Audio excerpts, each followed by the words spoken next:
বন্ধুরা, আমি অলিকা দেশকা শিলিগুড়ি থেকে চলে এসেছি। দেখো, তোমাদের সাথে সেটা আলুর পরোটা শেয়ার করছি। সবাই তোমরা করো, আমরাও করছি। কি করব বলো, ভিডিওতে একটা লং ভিডিও দিতে হয়, সেই জন্য আলুটাকে দেখো সিদ্ধ করে নিয়েছিলাম, তারপরে পেঁয়াজ টিয়াজ সব কিছুতে ভেজে নিলাম। আর এই দেখো, এখানে হচ্ছে আটা নিয়েছি, একটু লবণ দিয়েছি আর একটু সাদা তেল দিয়েছি। এখন মেখে নেব। দেখো বন্ধুরা, পরে আটাটাকে ছেনে লিচি বানিয়ে নিলাম। বেশি করবো না, কারণ কালকে শুক্রবার তো আমরা নিরামিষ খাই। তারপরে দেখো, এই যে আলু সিদ্ধটা আছে একটু, আর এই দেখো এটার ভিতরে আমরা এইভাবে এটাকে দিয়ে এখন গোল করে বেলে নেব।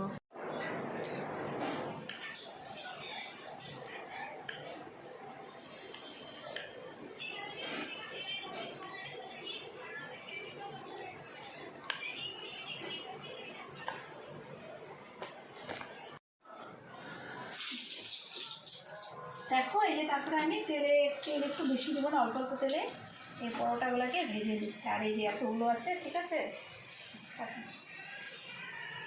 এই দেখো, আমাদের আলুর পরোটা রেডি। তারপরে আমি একটু পেঁয়াজ, একটু লেবু রস আর লবণ দিয়ে দিলাম পেঁয়াজের মধ্যে। আর এখানে একটু আলু শুধু বেঁচেছিলো সেটা। আর এটা হচ্ছে টমেটো সস। আর এটা কি সস? চিলি।